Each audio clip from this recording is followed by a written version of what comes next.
വിശുദ്ധ പൗലോസ് സഭയെ പഠിപ്പിക്കുകയാണ്.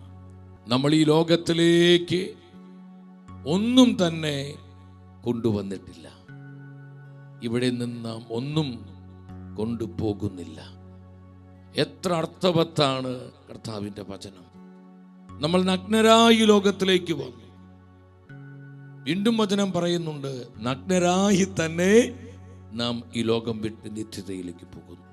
എൻ്റെ സഹോദരങ്ങളെ, ഈ ലോകത്തിന് വേണ്ടി മാത്രം അധ്വാനിച്ച് നമ്മുടെ ജീവിതം ഫലശൂന്യമായി പോകാതെ നിത്യജീവന് വേണ്ടി അധ്വാനിച്ച് നിത്യതയ്ക്ക് വേണ്ടി സമ്പാദിക്കുന്ന ജീവിതങ്ങളായി നമ്മുടെ ജീവിതങ്ങൾ മാറ്റപ്പെടുവാൻ കർത്താവ് ആഗ്രഹിക്കുകയാണ്. ദൈവത്തിൻ്റെ തിരുവെഴുത്ത് വ്യക്തമായി നമ്മളെ പഠിപ്പിക്കുന്നു. ദാനിയേൽ പ്രവചനം 5-ാം അധ്യായം 23-ാം തിരുവചനം. പരിശുദ്ധ വചനം ഇപ്രകാരം പഠിപ്പിക്കുകയാണ്: വെള്ളി, സ്വർണം, ഓട്, ഇരുമ്പ്, മരം, കല്ല് എന്നിവ കൊണ്ടുള്ള കാണാനോ കേൾക്കാനോ അറിയാനോ കഴിവില്ലാത്ത ദേവന്മാരെ നീ സ്തുതിച്ചു. എന്നാൽ നിന്റെ ജീവനെയും നിന്റെ മാർഗങ്ങളെയും നിയന്ത്രിക്കുന്ന ദൈവത്തെ നീ ആദരിച്ചില്ല. എത്ര ശക്തമായ വാക്കുകളാണിത്. പ്രവാചകനായ ദാനിയേല് നെബൂഖദ്നേസർ രാജാവിനെ നോക്കി പറയുന്ന പ്രവചന വാക്കുകളാണിത്. നിന്റെ ദൈവമായ കർത്താവിനെ നീ ആദരിച്ചില്ല, നീ അവിടുത്തെ വചനം തിരസ്കരിച്ചു. നീ എത്ര ഉന്നതനാണെങ്കിലും, നീ എത്ര വലിയ രാജാവാണെങ്കിലും, പ്രശസ്തിയുള്ളവനാണെങ്കിലും, അധികാരമുള്ളവനാണെങ്കിലും, സമ്പത്തുള്ളവനാണെങ്കിലും, ദാനിയേൽ പറയാണ്, നിന്റെ ജീവനെ നിയന്ത്രിക്കുന്നത് ദൈവമായ കർത്താവാണ്. രാജാവേ, നിന്റെ ജീവൻ കർത്താവിൻ്റെ കരങ്ങളിലാണ് ഇരിക്കുന്നത്. കർത്താവാണ് തീരുമാനിക്കുന്നത് ഈ ലോകത്തിൽ നീ എത്ര നാൾ ജീവിക്കണം. നീ വലിയ ചക്രവർത്തിയായിരിക്കാം, നിനക്ക് ഒരുപാട് പൊളിറ്റിക്കൽ പവറും മണി പവറും ആൾബലവും പ്രശസ്തിയും എല്ലാം എല്ലാം എല്ലാം ഉണ്ടായിരിക്കാം. ഈ ലോകത്തിൽ ഒരു മനുഷ്യൻ സ്വപ്നം കാണാൻ കഴിയുന്ന ഏറ്റവും വലിയ സൗഭാഗ്യങ്ങളൊക്കെ നീ സ്വന്തമാക്കിയിട്ടുണ്ടായിരിക്കാം. എന്നാൽ നീ ഒരു കാര്യം മറന്നുപോയി. അഹങ്കാരം കൊണ്ട് നീ മതി മറന്നു. എന്താ നീ മറന്നുപോയത്? നിന്റെ ജീവൻ കർത്താവിൻ്റെ കരങ്ങളിലാണ്. എൻ്റെ സഹോദരങ്ങളെ, എൻ്റെയും നിങ്ങളുടെയും ജീവിതം ദൈവമായ കർത്താവിൻ്റെ കരങ്ങളിലാണ് ഇരിക്കുന്നത്. കർത്താവാണ് നമ്മുടെ ജീവനെ കൺട്രോൾ ചെയ്യുന്നത്. എത്ര വർഷം ഈ ലോകത്തിൽ ജീവിക്കണം, എങ്ങനെ ജീവിക്കണം, നമ്മൾ എന്നീ ലോകം വിട്ടുപോകും, ഇതെല്ലാം കർത്താവിൻ്റെ മനസ്സിലുണ്ട്.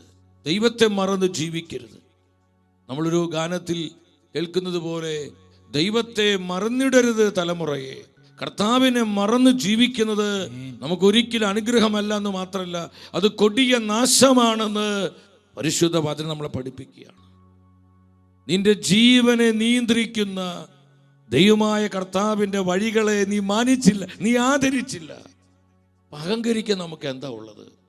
അന്നത്തെ ഏറ്റവും വലിയ സാമ്രാജ്യ ശക്തിയോടാണ് പ്രവാചകനായ ദാനിയേൽ കർത്താവിൻ്റെ മനസ്സറിയിക്കുന്ന ഈ പ്രവചന വചനം പറഞ്ഞത്. നമുക്ക് അഹങ്കരിക്കാൻ എന്താ ഉള്ളത്? Everything belongs to the Lord. എല്ലാം കർത്താവിൻ്റെ ദാനമാണ്, ഒന്നും നമ്മുടേതല്ല സഹോദരങ്ങളെ. എല്ലാം ദൈവത്തിൻ്റെ ദാനമാണ്. നമ്മുടെ ജീവിതത്തിന് നിസ്സാരത നമ്മൾ മനസ്സിലാക്കണം. നമ്മളെത്ര കഴിവും പ്രാപ്തിയും ഉന്നതരും എന്തുമാത്രം പ്രശസ്തരും ഈ ലോകത്തിൽ ശക്തിയുള്ളവരും സ്വാധീനമുള്ളവരാണെങ്കിലും ഇതെല്ലാം വിട്ടുപേക്ഷിച്ച് നമ്മൾ നിത്യതയിലേക്ക് യാത്ര ചെയ്യേണ്ടവരാണ്. നമ്മുടെ ജീവിതം മുഴുവൻ ദൈവമായ കർത്താവിൻ്റെ കരങ്ങളിലാണ്. അവിടെ നിന്നാണ് നിന്റെ ജീവനെ നിയന്ത്രിക്കുന്നത്. എൻ്റെ സഹോദരങ്ങളെ, ഈ ഒരു ചിന്തയോടെ നമ്മൾ താഴ്മയോടെ ജീവിക്കണം. എളിമപ്പെട്ട് വിശുദ്ധിയോടെ ദൈവകൃപയിൽ ജീവിക്കുവാനുള്ള ഒരു വിശപ്പും ദാഹവും നമുക്കുണ്ടാകണം.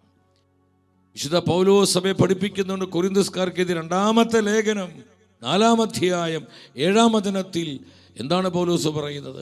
എന്നാൽ പരമമായ ശക്തി ദൈവത്തിൻ്റെതാണ്, നമ്മുടേതല്ല. പരമമായ ശക്തി ദൈവത്തിൻ്റെതാണ്, ഞങ്ങളുടേതല്ല. എൻ്റെ സഹോദരങ്ങളെ, നമ്മളിന്ന് അനുഭവിക്കുന്ന സകല സൗഭാഗ്യങ്ങളും കർത്താവിൻ്റെ ദാനമാണ്. നമ്മുടെ ആരോഗ്യം ദൈവദാനമാണ്, നമ്മുടെ സമയം കർത്താവിൻ്റെ ദാനമാണ്, നമ്മുടെ സൗന്ദര്യം, നമ്മുടെ കഴിവുകൾ നമ്മുടെ പ്രശസ്തി, നമ്മുടെ സ്വാധീനങ്ങൾ, നമ്മുടെ ബന്ധങ്ങൾ, നമ്മുടെ സ്വാധീനങ്ങൾ, സാധ്യതകളെല്ലാം കർത്താവ് ദാനമായി തന്നത് ദൈവത്തിൻ്റെ ദാനമാണ്. എല്ലാം ദൈവത്തിൻ്റെ ദാനമാണ്. നമ്മൾ എന്തിനാണ് അഹങ്കരിക്കുന്നത്? നമ്മുടെ ജീവിതത്തിൻ്റെ നിസ്സാരത നമ്മൾ അറിയണം. ഉൽപ്പത്തിയുടെ പുസ്തകം ഞാൻ ആ വചനം വായിച്ചപ്പോൾ എൻ്റെ കണ്ണ് നിറഞ്ഞുപോയി. നമ്മൾ അത്രയുള്ള സഹോദരങ്ങളെ, എത്ര ഉന്നതരാണെങ്കിലും, എന്തുമാത്രം ശക്തിയും പ്രശസ്തിയുള്ളവരാണെങ്കിലും, നമ്മുടെ യഥാർത്ഥ അവസ്ഥയാണ് ഉൽപ്പത്തി പുസ്തകം 3-ാം അധ്യായം 19-ാം വചനത്തിലൂടെ പരിശുദ്ധാത്മാവ് നമ്മൾ അറിയിക്കുന്നത്. മണ്ണിൽ നിന്ന് എടുക്കപ്പെട്ട നീ മണ്ണിനോട് ചേരുന്നത് വരെ നെറ്റിയിലെ വിയർപ്പ് കൊണ്ട് ഭക്ഷണം നീ പൊടിയാണ് മനുഷ്യ, നീ പൊടിയാണ്, നീ പൊടിയിലേക്ക് തന്നെ മടങ്ങും. എത്ര ശക്തമാണ് ഈ വചനം! ഈ ഒറ്റ വചനം നമ്മൾ ധ്യാനിച്ചാൽ നമ്മുടെ ജീവിതം മാനസാന്തരപ്പെടും. നമ്മൾ ആഴമേറിയൊരു അനുതാപത്തിലേക്ക് വരും. ഈ ലോകത്തിൻ്റെ മോഹങ്ങളെ, ജഡീകതകളെ, നശ്വരമായ ലോകത്തിൻ്റെ ഭോഗേച്ഛകളെ, സുഖലോലുപതകളെ വിട്ടുപേക്ഷിച്ച് കർത്താവിനോട് ചേർന്നുള്ളൊരു ജീവിതത്തിനായി ഞാനും നിങ്ങളും ആഗ്രഹിക്കും. നമ്മൾ പൊടിയാണെന്ന് കർത്താവിൻ്റെ സത്യ, this is the word of God. ഇത് ജീവനുള്ള വചനമാണ്. സത്യവചനം പഠിപ്പിക്കുക, നീ പൊടിയാണ്, നീ പൊടിയിലേക്ക് തന്നെ പോകും. ഇത്രയുള്ളൂ. നമ്മൾ പൊടിയാണ്, പൊടിയിലേക്ക് പോകും. സഭാപ്രസംഗന്റെ പുസ്തകം 12-ാം അധ്യായം 7-ാം വചനത്തിൽ നമ്മളതാ കണ്ടത്. ധൂളി അതിൻ്റെ ഉറവിടമായ മണ്ണിലേക്ക് മടങ്ങും. ധൂളി അതിൻ്റെ ഉറവിടമായ മണ്ണിലേക്ക് മടങ്ങും. ആത്മാവ് തൻ്റെ ദാതാവായ ദൈവത്തിങ്കിലേക്ക് തിരിച്ചു പോവുകയും ചെയ്യും. ധൂളി അതിൻ്റെ ഉറവിടമായ മണ്ണിലേക്ക് മടങ്ങുന്നു. സഹോദരങ്ങളെ, നമ്മൾ പൊടിയാണ്, മണ്ണാണ്, ചാരമാണെന്ന് കർത്താവിൻ്റെ വചനം പറയാ. എൻ്റെ സഹോദരങ്ങളെ, അഹങ്കരിക്കാൻ നമുക്ക് നിന്റെ സൗന്ദര്യം വെറും നൈമിഷികമാണ്. എൻ്റെ ആരോഗ്യം, ഒരു ചെറിയ പനി വന്നാൽ നമ്മുടെ സകല ആരോഗ്യവും തകർന്നു പോകും. പിന്നെ ഈ കിടക്കുന്നിടത്ത് നിന്ന് എഴുന്നേൽക്കാൻ പോലും പറ്റാത്ത വിധം നമ്മുടെ ശരീരം തളർന്നു പോകുന്ന ഒരു ചെറിയ പനി വരുമ്പോഴേക്കും നമ്മുടെ ആരോഗ്യത്തിൻ്റെ അവസ്ഥയാണ് പറയുന്നത്. ഞാൻ തൃശ്ശൂരിൽ നിന്നുകൊണ്ടാണ് ഈ വചനം നിങ്ങളുമായി പങ്കുവയ്ക്കുന്നത്. ഷെക്കൻഡ് ന്യൂസ് മീഡിയ കോംപ്ലക്സ് തൃശ്ശൂരിലാണ്. ഇവിടെ അമല മെഡിക്കൽ കോളേജുണ്ട്. ഒരുപാട് ക്യാൻസർ പേഷ്യൻസിനെ നമുക്ക് കാണാം. എൻ്റെ സഹോദരങ്ങളെ, ആ ക്യാൻസർ വാർഡിലേക്ക് നമ്മൾ ചെല്ലുമ്പോൾ നമ്മുടെ ഹൃദയം തകരുന്ന കാഴ്ചയാണ്. നല്ല ആരോഗ്യമുള്ള ചെറുപ്പക്കാരെ, നല്ല സൗന്ദര്യമുള്ളവരായിരുന്നവരൊക്കെ, പക്ഷേ റേഡിയേഷനും കീമോതെറാപ്പിയൊക്കെ കഴിഞ്ഞ് മുടിയെല്ലാം കൊഴിഞ്ഞ് ശരീരം ശോഷിച്ച് ചുക്കിച്ചുളിഞ്ഞ് വളരെ പ്രായാധിക്യമുള്ളവരായി അനുഭവപ്പെടുകയാണ്. 25, 28, 20, 16 വയസ്സുള്ള നല്ല നല്ല ചെറു ജീവിതങ്ങൾ. മനുഷ്യന്റെ സൗന്ദര്യം ക്ഷണികമാണ്. ഈ സൗന്ദര്യത്തിന് വേണ്ടി നമ്മൾ എന്തായി കാണിക്കുന്നത്? നമ്മുടെ ആരോഗ്യം വെറും ക്ഷണികമാണ്. നമ്മുടെ പണം, നമ്മുടെ പ്രശസ്തി എല്ലാം നശ്വരമാണെന്ന് പരിശുദ്ധ വചനം പഠിപ്പിക്കുകയാണ്. ഉൽപ്പത്തിയുടെ പുസ്തകത്തിൽ നമ്മുടെ പൂർവ്വപിതാവായ അബ്രഹാം കർത്താവിനോട് പറയുന്ന മനോഹരമായ ഒരു വാക്കുണ്ട്. അബ്രഹാം വീണ്ടും പറഞ്ഞു, പൊടിയും ചാരവുമായ ഞാൻ കർത്താവിനോട് സംസാരിക്കാൻ തുനിഞ്ഞല്ലോ. കർത്താവെ, ഞാൻ വെറും പൊടിയും ചാരവുമാണ്. എൻ്റെ സഹോദരങ്ങളെ, ഈ തിരിച്ചറിവാണ് നിനക്കും എനിക്കും വേണ്ടത്. ഈ തിരിച്ചറിവില്ലാത്തത് കൊണ്ട് നമ്മൾ അഹങ്കരിച്ച് അഹങ്കാരത്തിൽ മുറ്റുകൂടി നമ്മൾ പലപ്പോഴും നമ്മുടെ വഴിക്ക് പോകുന്നത്. നമ്മൾ അഹങ്കരിച്ചുകൊണ്ട് നമ്മുടെ ജീവിതത്തെ നമ്മൾ നാശത്തിലേക്ക് നയിക്കുന്നത്. അനേകരെ ദ്രോഹിക്കുന്നു. ലോകത്തിന് സുഖഭോഗങ്ങൾക്ക് വേണ്ടി എന്തും ചെയ്യാൻ മടിയില്ലാത്ത വിധത്തിൽ നമ്മൾ ആത്മീയമായി അധപതിച്ചു പോകുന്നു. ഇതിനൊക്കെ കാരണം നമ്മൾ ആരാന്ന് നമ്മൾ മനസ്സിലാക്കുന്നില്ല. അബ്രഹാം പറയാ, ഞാൻ വെറും പൊടിയും ചാരവുമാണ് കർത്താവേ, ഞാൻ വെറും പൊടിയും ചാരവുമാണ്. എൻ്റെ സഹോദരങ്ങളെ, ഈ പ്രത്യാശ ലഭിച്ചവരായിരുന്നു, ഈ വെളിച്ചം കിട്ടിയവരായിരുന്നു വിശുദ്ധാത്മാക്കള്. കർത്താവിനോട് ചേർന്ന് ജീവിച്ച ശുദ്ധാത്മാക്കള്, സഭയുടെ രക്തസാക്ഷികള്, കർത്താവിനെ ഏറെ സ്നേഹിച്ച ഒരുപാട് ജീവിതങ്ങള്. എക്കാലത്തുമുണ്ട്, നമ്മുടെ ഈ നാളുകളിലുണ്ട്. നമ്മൾ മനസ്സിലാക്കണം. അപ്പോൾ നമ്മുടെ ജീവിതത്തിൻ്റെ നിസ്സാരത, നമ്മൾ പൊടിയും ചാരവുമാണ്. നമ്മൾ എത്ര ഉന്നതരാണെങ്കിലും നമ്മൾ ഇത്രയേ ഉള്ളൂ എന്നുള്ള ആ നിസ്സാരത നമ്മൾ മനസ്സിലാക്കിയാൽ നമുക്ക് എളിമപ്പെടാൻ പറ്റും, ക്ഷമിക്കാൻ സാധിക്കും, സ്നേഹിക്കാൻ പറ്റും, വിശുദ്ധിയോടെ ജീവിക്കാൻ പറ്റും. കർത്താവിനോട് ചേർന്ന് ഈ ലോക ജീവിതത്തിൻ്റെ തുറന്നുള്ള നാളുകൾ ചെലവഴിക്കാൻ പറ്റും. ഇതല്ലേ നമ്മുടെ ജീവിതത്തിലെ ഏറ്റവും വലിയ അനുഗ്രഹം എന്ന് പറയുന്നത്. വെറും ഭൗതികതയുടെ വളർച്ചയല്ല, ഭൗതികമായ നന്മകളല്ല, ദൈവാനുഗ്രഹത്തിന്റെ ആധാരമെന്ന് പ്രിയ ദൈവത്തിന്റെ പൈതലേ നീ തിരിച്ചറിയണം. നീ തിരിച്ചറിയണം. ദൈവത്തിന്റെ വചനത പഠിപ്പിക്കുന്നു. ഞാൻ വെറും പൊടിയും ചാരവുമാണ്, കർത്താവേ എൻ്റെ പ്രാർത്ഥന കേൾക്കണേ എന്ന് ഹൃദയനുറുക്കത്തോടെ അബ്രഹാം പ്രാർത്ഥിക്കുകയാണ്. സഭാപ്രസംഗിന്റെ പുസ്തകം 3-ാം അധ്യായം 20-ാം വചനത്തിൽ 3:20 എന്താണ് വചനം പറയുന്നത്? എല്ലാം മിഥ്യയാണ്, എല്ലാം ഒരിടത്തേക്ക് പോകുന്നു, എല്ലാം പൊടിയിൽ നിന്നുണ്ടായി, എല്ലാം പൊടിയിലേക്ക്, എല്ലാം പൊടിയിൽ നിന്നുണ്ടായി, എല്ലാം പൊടിയിലേക്ക് പോകുന്നു, പൊടിയിലേക്ക് മടങ്ങുന്നു. അതുകൊണ്ട് നമ്മൾ വിഭൂതിയുടെ ദിവസത്തിൽ പാടി പ്രാർത്ഥിക്കുന്നത്, മനുഷ്യ നീ മണ്ണാകുന്നു, മണ്ണിലേക്കു മടങ്ങും ന്യൂനം, അനുതാപ കണ്ണുനീർ വീഴ്ത്തി പാപ പരിഹാരം ചെയ്തു കൊള്ളുക നീ. അവിടെ എന്താ നമ്മൾ വിളിക്കുന്നത്? മനുഷ്യ നീ പൊടിയാണ്, നീ ചാരമാണ്, നീ വെറും മണ്ണാണ്. മനുഷ്യ നീ മണ്ണാകുന്നു. ഇത് മറന്ന് ഞാനും നീയും ജീവിക്കരുത്. ഇത് മറന്നു പോകുന്നതാണ് നമ്മുടെ ജീവിതത്തിൻ്റെ അഹന്ത എന്ന് പറയുന്നത്, അഹങ്കാരം എന്ന് പറയുന്നത്. ഇന്ന് അനേകം മ്ലേച്ഛതയ്ക്കും വഴിവിട്ട ലൈംഗിക അരാജകത്വങ്ങൾക്കും കൊലപാതകങ്ങൾക്കും അക്രമങ്ങൾക്കും അടിപിടികൾക്കൊക്കെ ഇന്ന് അനേകം തങ്ങളുടെ ജീവിതങ്ങളെ വിട്ടുകൊടുക്കുന്നെങ്കിൽ അതിന് അടിസ്ഥാന കാരണം അവർക്ക് ഈ വെളിച്ചം നഷ്ടപ്പെട്ടു പോയി. സഹോദരങ്ങളെ, ഈ വെളിച്ചം നഷ്ടപ്പെട്ടു പോകുന്നു. ഈ ലോകത്തിന്റെ ദേവനായ പിശാച് അനേക മനുഷ്യ മനസ്സുകളെ അന്ധമാക്കി കളഞ്ഞു. നീ പൊടിയിലേക്ക് മടങ്ങേണ്ടവനാണ്, നീ പൊടിയിലേക്ക് മടങ്ങേണ്ടവളാണ്. നിന്റെ ആത്മാവ് അതിൻ്റെ ദാതാവായ ദൈവമായ കർത്താവിലേക്ക് പോകുന്നു, നിന്റെ ശരീരം പൊടിയിലേക്ക് പോകുന്നു. എത്ര കൃത്യമാണോ, എത്ര ശക്തമാണ് ദൈവത്തിന്റെ വചനം. മരണത്തെക്കുറിച്ചുള്ള നമ്മുടെ ക്രൈസ്തവ വീക്ഷണം എത്ര മഹത്തരമാണ് സഹോദരങ്ങളെ, എത്ര അർത്ഥപൂർണമാണ്. ദൈവത്തിന്റെ തിരുവെഴുത്ത് കൃത്യമായി നമ്മളെ ബോധ്യപ്പെടുത്തുകയാണ്. 103-ാം സങ്കീർത്തനം, അവിടെ 14-ാമത്തെ വചനം. ആ വചനം ഉച്ചത്തിൽ എല്ലാവരും ഒന്ന് വായിച്ച്. എന്തിൽ നിന്നാണ് നാം നമ്മെ മെനഞ്ഞെടുത്തതെന്ന് അവിടുന്ന് അറിയുന്നു, നാം വെറും ധൂളിയാണെന്ന് അവിടുന്ന് ഓർമ്മിക്കുന്നു. നാം വെറും ധൂളിയാണെന്ന് കർത്താവ് ഓർമ്മിക്കുന്നു. നമ്മൾ വെറും പൊടിയും ചാരവുമാണെന്ന് കർത്താവ് ഓർമ്മിക്കുന്നു. എൻ്റെ സഹോദരങ്ങളെ, ഈ ലോക ജീവിതത്തിൽ നമ്മുടെ ജീവിതത്തിന് നശ്വരത മനസ്സിലാക്കണം. വർഷങ്ങൾക്ക് മുമ്പ് നമ്മൾ പാടി പ്രാർത്ഥിച്ച മനോഹരമായൊരു പാട്ടുണ്ട്. ലോകമാണ് നിന്റെ ആശയെങ്കിൽ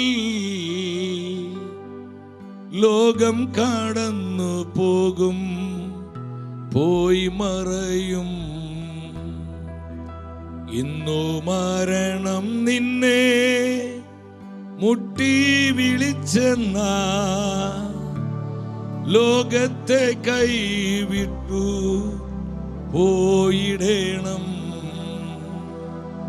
എന്തുണ്ട് ലോകത്തിൽ ആശ നൽകാൻ, സർവവും മായയാ മാഞ്ഞു പോകും. പ്രിയ ദൈവത്തിന്റെ പൈതലേ, എന്തുണ്ട് ലോകത്തിൽ ആശ നൽകാൻ,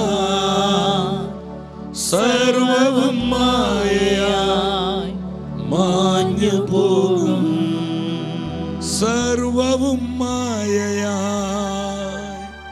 മാഞ്ഞു പോകും. കർത്താവേ, ഈ ജീവിതത്തിന് നശ്വരത മനസ്സിലാക്കി നിത്യതയുടെ വെളിച്ചം എന്നിൽ പ്രകാശിപ്പിക്കണമേ എന്ന് പ്രാർത്ഥിച്ചു ഇരുകരമുയർത്തി ഒറ്റ വിളി യേശുവേ. Hallelujah, hallelujah, hallelujah. കൃപ ചൊരിയണമേ, കൃപ വർഷിക്കണമേ. ഈ ലോകാരൂപിയുടെ ബന്ധനത്തിൽ നിന്ന്, ഈ ലോകത്തിന്റെ ഇമ്പകരമായ ആകർഷണങ്ങളിൽ നിന്ന്, ലോകത്തിന്റെ ഭോഗേച്ഛകളിൽ നിന്ന്, നശ്വരമായ സുഖലോലുപതകളിൽ നിന്ന് ഞങ്ങളെ വിമോചിപ്പിക്കണമേ. കർത്താവേ, ഞങ്ങളെ കഴുകണമേ. നിത്യതയുടെ വെളിച്ചം തരണമേ. നിത്യജീവന്റെ പ്രത്യാശയിൽ വളർത്തണമേ. Hallelujah, hallelujah. സ്തുതിക്കുന്നു, സ്തുതിക്കുന്നു, സ്തുതിക്കുന്നു, സ്തുതിക്കുന്നു, സ്തുതിക്കുന്നു.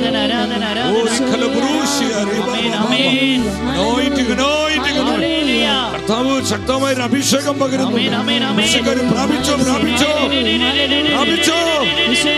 പ്രത്യാശയിൽ സമൃദ്ധി, പ്രത്യാശയിൽ സമൃദ്ധി പതിനായിരങ്ങളിലേക്ക് പകരണമേ.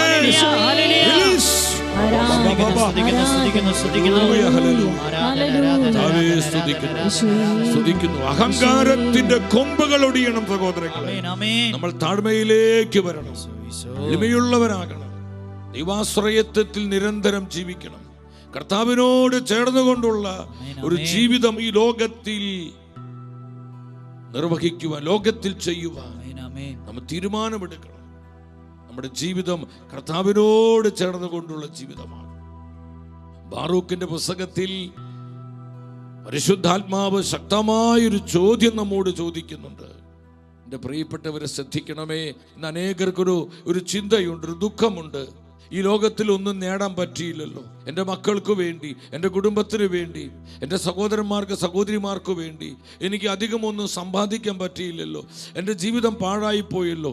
എൻ്റെ ജന്മം ഇങ്ങനെയായി പോയല്ലോ. ഞാൻ എന്തിനാ ജീവിക്കുന്നത്? ഞാൻ എന്തിനാ ജനിച്ചത്? എന്തിനെങ്ങനൊരു ജീവിതം എനിക്ക് ലഭിച്ചത് എന്ന് ചിന്തിച്ച് ഭാരപ്പെടുന്ന, പ്രയാസപ്പെടുന്ന, നീറി കഴിയുന്ന ഒരുപാട് ആയിരങ്ങൾ നമ്മുടെ കുടുംബങ്ങളിലുണ്ട്. പ്രിയ സഹോദര സഹോദരി, നിനക്കുള്ള പരിശുദ്ധാത്മാവിന്റെ ദൂത് ഇത് ദൂതാണ്, നിനക്കുള്ള ദൂതാണിത്. ബറൂക്കിന്റെ പുസ്തകം 3-ാം അധ്യായം 16 മുതൽ 19 വരെയുള്ള തിരുവചനങ്ങൾ ഉച്ചത്തിൽ സ്വരമുയർത്തി വായിക്കുക. ആത്മാവ് ചോദിക്കുന്നു, ജനതകളുടെ രാജാക്കന്മാർ എവിടെ? ഭൂമിയിലെ മൃഗങ്ങളെ ഭരിക്കുന്നവരെവിടെ? ആകാശത്തിലെ പക്ഷികളെ കൊണ്ട് വിനോദിക്കുന്നവർ എവിടെ? എത്ര കിട്ടിയാലും മതിവരാത്ത സ്വർണത്തിലും വെള്ളിയിലും വിശ്വാസമർപ്പിച്ച് അത് സംഭരിച്ചു വയ്ക്കുന്നവരെവിടെ? പണം നേടാൻ ആർത്തി പൂണ്ട് അതിരറ്റ് അധ്വാനിക്കുന്നവരെവിടെ? അധ്വാനിക്കുന്നവരെവിടെ? അവർ അപ്രത്യക്ഷരായി പാതാളത്തിൽ നിപതിച്ചു. അവരുടെ സ്ഥാനത്ത് മറ്റുള്ളവർ വന്നിരിക്കുന്നു. എത്ര ശക്തമാണ് ഈ തിരുവചനങ്ങള്! ഭൂമിയിലെ രാജാക്കന്മാര്, ചക്രവർത്തിമാരെവിടെ? ഉന്നതമായ സ്ഥാനങ്ങൾ അലങ്കരിച്ച ആയിരക്കണക്കിന് രാജാക്കന്മാരും ചക്രവർത്തിമാരും മറ്റു പ്രമുഖന്മാരൊക്കെ എവിടെ പോയി? ആർത്തിയോടെ സ്വർണവും വെള്ളിയും ശേഖരിച്ച് അത് കുമിഞ്ഞുകൂട്ടി ശേഖരിച്ചു വെച്ചവരൊക്കെ എവിടെ പോയി? ആർത്തി പൂണ്ട് പണത്തിന്റെ പുറകെ പോയി പണം സമ്പാദിക്കാൻ, എന്തും ചെയ്യാൻ മടിയില്ലാത്ത വിധത്തിൽ പണത്തിനു വേണ്ടി ജീവിതം സമർപ്പിച്ചവര് അവരൊക്കെ എവിടെ പോയി? കോടികൾ സമ്പാദിച്ചവര്, 5ഉം 10ഉം തലമുറയ്ക്ക് സുന്ദരമായി കഴിയാനുള്ള കോടിക്കണക്കിന് രൂപയുടെ സമ്പാദ്യമുള്ളവര് എവിടെ പോയി? സഹോദരങ്ങളെ, ഇത് നിസ്സാരമല്ല. കർത്താവ് ഇന്ന് എന്നോടും നിന്നോടും ഈ വചനത്തിലൂടെ ഇടപെടുകയാണ്.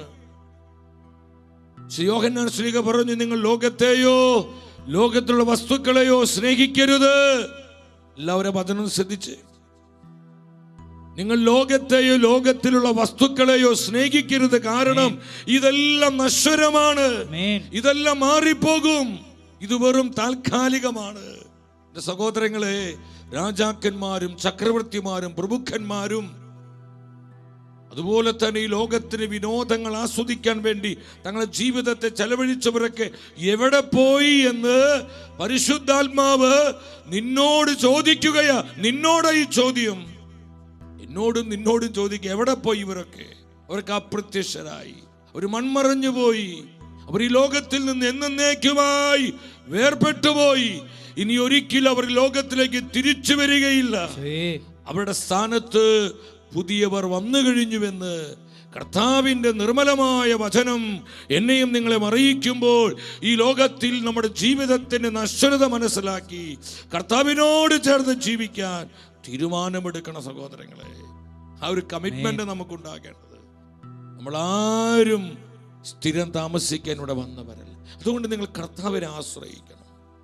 ഇവിടെ ഞെരുക്കുണ്ട്, നമുക്ക് ഇവിടെ കഷ്ടപ്പാടുണ്ട്, സഹനങ്ങളുണ്ട്, കണ്ണുനീരുകളുണ്ട്, ഒരുപാട് പ്രതിസന്ധികളും കൊടിയ സഹനങ്ങളൊക്കെ ഒത്തിരി മക്കള് അനുഭവിക്കുന്നുണ്ട്. ഈ ശുശ്രൂഷയിൽ പങ്കെടുക്കുന്ന നിങ്ങളിൽ പലർക്കും ഇതുപോലെയുള്ള നീറുന്ന ഒത്തിരി നൊമ്പരങ്ങളുണ്ട്. എൻ്റെ സഹോദര സഹോദരി, നീ അസ്വസ്ഥപ്പെടരുത്. നീ കർത്താവിനെ ആശ്രയിക്കുക. നീ കർത്താവിൽ ആശ്വാസം കണ്ടെത്തുക. കർത്താവിന്റെ നാമത്തിൽ പ്രത്യാശ അർപ്പിക്കുക. ഒരിക്കലും നിന്റെ ജീവിതം നഷ്ടപ്പെട്ടു പോകാൻ അവിടുന്ന് അനുവദിക്കുകയില്ല. 62-ാം സങ്കീർത്തനം 5-ാം വചനത്തിൽ സങ്കീർത്തകന്റെ പ്രത്യാശ ഏറ്റുപറയുന്നുണ്ട്. 62-ാം സങ്കീർത്തനം 5-ാമത്തെ വചനം, ദൈവത്തിൽ മാത്രമാണ് എനിക്ക് ആശ്വാസം, അവിടുന്നാണ് എനിക്ക് പ്രത്യാശ നൽകുന്നത്. അവിടുന്നാണ് എനിക്ക് പ്രത്യാശ നൽകുന്നത്. എൻ്റെ സഹോദരങ്ങൾ, ആ വചനം നിങ്ങൾ ഒരിക്കൽ കൂടെ ശ്രദ്ധിച്ച്, ദൈവത്തിൽ മാത്രമാണ് എനിക്ക് ആശ്വാസം, അവിടുന്നാണ് എനിക്ക് പ്രത്യാശ തരുന്നത്. ഈ ലോകത്തിൽ സഹനങ്ങളും ഞെരുക്കങ്ങളൊക്കെ നമുക്കുണ്ടാകും. പക്ഷെ ഇതിൻ്റെ നടുവിലും നിങ്ങൾ പ്രത്യാശ നഷ്ടപ്പെടുത്തരുത്, നിരാശപ്പെടരുത്. നമ്മളെക്കാളും 100 അല്ല 1000 ഇരട്ടി സ്വർണവും വെള്ളിയും മറ്റ് സമ്പാദ്യങ്ങളുള്ളവരൊക്കെ എവിടെ പോയി എന്നാണ് പരിശുദ്ധാത്മാവ് ചോദിക്കുന്നത്. അവരൊക്കെ എവിടെ പോയി? അതിനർത്ഥം എന്താ? ഇത് വെറും നശ്വരമാണ്, താൽക്കാലികമാണ്. നമ്മൾക്ക് ഈ ലോകത്തിൽ ജീവിക്കാൻ പണം വേണം. പ്രിയപ്പെട്ടവരെ, പണത്തിന് വേണ്ടി നിങ്ങൾ ജീവിക്കരുത്. വെറും പണം സമ്പാദിക്കാൻ, അതാണ് ആർത്തിവുണ്ട്. പണത്തിന്റെ പുറകെ പോയവര് എവിടെ പോയി? അവർ അപ്രത്യക്ഷരായി, അവർ എന്നേക്കുമായി ഈ ലോകം വിട്ട് നിത്യതയിലേക്ക് പോയി. ഓ ജീസസ്, എത്ര ശക്തമാണ് കർത്താവിന്റെ ജീവനുള്ള വചനം. യെസ്, ജീവനുള്ള വചനം. ഇത് മാറിപ്പോവില്ല. ഇത് മാറ്റമില്ലാത്ത വചനമാണ്, സത്യത്തിന്റെ വചനമാണ്. പണത്തിനു വേണ്ടി, ജഡിക സുഖങ്ങൾക്ക് വേണ്ടി, മ്ലേച്ഛതയ്ക്ക് വേണ്ടി, ഭോഗേച്ഛകൾക്ക് വേണ്ടി, ഈ ലോകത്തിന് നൈമിഷികമായ സുഖലോലുപതയ്ക്ക് വേണ്ടിയാണോ നീ ജീവിച്ചു കൊണ്ടിരിക്കുന്നത്? അങ്ങനെയാണെങ്കിൽ ഈ ലോകത്തിൽ ഏറ്റവും ഭാഗ്യം കെട്ടവനാണ് നീ, ഭാഗ്യം കെട്ടവളാണ് നീ. ഇത് എൻ്റെ ചിന്തയല്ല, ഇത് കർത്താവിൻ്റെ സത്യവചനം പഠിപ്പിക്കുക. സഹോദരങ്ങളെ, ഈ ലോകത്തെ നോക്കി നീ നെടുവീർപ്പിട്ട് വെറുപുറത്തും പരാതി പറഞ്ഞ് നരകിച്ചും നിന്റെ ജീവിതം തീർക്കാതെ നീ കർത്താവിൽ പ്രത്യാശ അർപ്പിക്കുക. സഹനമുണ്ട് നമുക്ക്, കർത്താവിൻ്റെ വചനത്തിൽ ആശ്വാസം കണ്ടെത്ത്. ഒരുപാട് നൊമ്പരങ്ങളുണ്ട്, ദുഃഖങ്ങളുണ്ട്, വ്യക്തിപരമായ പല വിധത്തിലുള്ള സഹനങ്ങളും ക്ലേശങ്ങളൊക്കെ നമുക്കുണ്ട് സഹോദരങ്ങൾ. ആർക്കാ ഇല്ലാത്തത്? പക്ഷെ കർത്താവിനോട് ചേർന്ന് നിൽക്കുക, കർത്താവിൽ ശരണപ്പെടുക, കർത്താവിൽ പ്രത്യാശിക്കുക, കർത്താവിന്റെ വചനത്തെ മുറുകെ പിടിക്കുക. അവിടുന്ന് നിന്നെ പരിപാലിക്കും, കർത്താവ് നിന്നെ നിരന്തരം സഹായിക്കും. നമ്മൾ പാടി പ്രാർത്ഥിക്കുന്നില്ല, എന്താ പാടുന്നത്? ക്രിസ്തീയ ജീവിത പാതയിൽ ഞാൻ കർത്താവുമായി യാത്ര ചെയ്യും. കഷ്ടതയായാലും നഷ്ടങ്ങൾ വന്നാലും കർത്താധികർത്തനെ പിന്തുടർന്നിടും. ചേർന്ന് ഉച്ചത്തിൽ പാടിക്കേ. ക്രിസ്തീയ ജീവിത പാതയിൽ ഞാൻ ആമേൻ കർത്താവേ കർത്താവുമായി യാത്ര ചെയ്യും. കഷ്ടതയായാലും നഷ്ടങ്ങൾ വന്നാലും കർത്താധികർത്തനെ പിന്തുടർന്നിടും. എന്തൊക്കെ നമ്മുടെ ജീവിതത്തിൽ വന്നാലും, കഷ്ടങ്ങളാകട്ടെ, നഷ്ടങ്ങളാകട്ടെ, തകർച്ചകളാകട്ടെ, കോട്ടങ്ങളാകട്ടെ, പ്രതിസന്ധികളാകട്ടെ, സഹനങ്ങളാകട്ടെ, ഞെരുക്കങ്ങളാകട്ടെ, ദൗർഭാഗ്യങ്ങളാകട്ടെ, എന്തൊക്കെ വന്നാലും ഞാൻ എൻ്റെ കർത്താവിനോട് ചേർന്ന് ജീവിക്കും. ഞാൻ ഞാൻ എൻ്റെ കർത്താവിനെ സ്നേഹിക്കും, ഞാൻ അവനിൽ പ്രത്യാശ അർപ്പിക്കും, എൻ്റെ കർത്താവിൽ ഞാൻ ശരണപ്പെടും. ഈ ഒരു തീരുമാനം നിനക്കുണ്ടോ? ഈ ഒരിക്കലും നഷ്ടപ്പെട്ടു പോകില്ല. ഇതാണ് പ്രത്യാശ. ഈ പ്രത്യാശയാണ് ഈ വിശ്വാസ യാത്രയിൽ നമ്മെ ശക്തിപ്പെടുത്തേണ്ടത്. ദൈവത്തിൻ്റെ വചനം പഠിപ്പിക്കുകയാണ്. അവരൊക്കെ എവിടെ പോയി? അവരെല്ലാം അപ്രത്യക്ഷരായി. ഈ വചനം എന്നെ ഒരുപാട് തൊട്ടൊരു വചന സഹോദരൻ. പലപ്പോഴും ചില സന്ദർഭങ്ങളിൽ ഇതൊക്കെ നമുക്ക് അറിയാമെങ്കിൽ നമ്മൾ മറന്നു പോകുന്നുണ്ട്.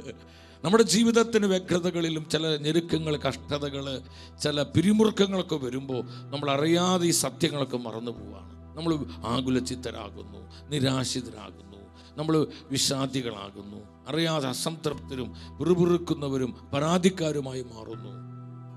ഈ വചനം നമ്മൾ മനസ്സിലാക്കി കഴിഞ്ഞാൽ ഈ ലോക ജീവിതം ഇത് വെറും നശ്വരമാണ്, ഇത് വെറും ടെമ്പററി, വെറുമൊരു താൽക്കാലിക കൂടാരം മാത്രമാണ് നമ്മുടെ ജീവിതമെന്ന് നമ്മൾ മനസ്സിലാക്കണം സഹോദരങ്ങളെ. ദൈവത്തിൻ്റെ ജീവനുള്ള വചനം വീണ്ടും നമ്മളെ പഠിപ്പിക്കുക. എന്താ പറയുന്നത്? യെശയ്യാ പ്രവചനം 2-ാം അധ്യായം 22-ാമത്തെ വചനം. ആ വചനം ഉച്ചത്തിൽ എല്ലാവരും ഒന്ന് വായിച്ച്. മനുഷ്യനിൽ ഇനി വിശ്വാസമർപ്പിക്കരുത്, മനുഷ്യനിൽ ഇനി വിശ്വാസമർപ്പിക്കരുത്, അവനൊരു ശ്വാസം മാത്രം, അവൻ എന്ത് വിലയുണ്ട്, അവൻ എന്ത് വിലയുണ്ട്. നീ മനുഷ്യനിൽ വിശ്വാസമർപ്പിക്കരുത്.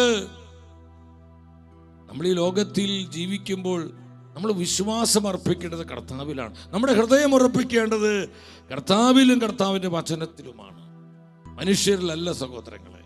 അവൻ വെറും ഒരു ശ്വാസം. മനുഷ്യ ജീവിതത്തിന് നിസ്സാരത പറയാ. നമ്മൾ ഈ ശ്വസിക്കുന്ന ഈ ശ്വാസം നിലച്ചാൽ നമ്മുടെ ജീവിതം തീർന്നു, നമ്മുടെ പദ്ധതികൾ മണ്ണടിഞ്ഞു, നമ്മുടെ എല്ലാ ആസൂത്രണങ്ങളും ചിതറിപ്പോയി, നമ്മൾ വെറും ഒരു ശവമായിട്ട് മാറി, നമ്മുടെ ആത്മാവ് വിട്ടുപോയി, ദാതാവിലേക്ക് പോയി. നമ്മൾ വെറും പിന്നെ പൊടിയാണ്, നമ്മൾ വെറും മണ്ണായി മാറി. അവനൊരു ശ്വാസം മാത്രം. നമ്മൾ ശ്വസിക്കുന്ന ഒരു ശ്വാസം പോലും കർത്താവിൻ്റെ കാരുണ്യമാണെന്നുള്ള തിരിച്ചറിവോടെ നീ ജീവിക്കണം. അഹങ്കരിക്കാൻ ഒന്നുമില്ല. നിസാരത മനസ്സിലാക്കുക, നിസാരത മനസ്സിലാക്കുക, നിസാരത മനസ്സിലാക്കുക. കുശവൻ കയ്യിൽ കളിമണ്ണു ഞാൻ, അനുദിനം നീ പണിയണമേ.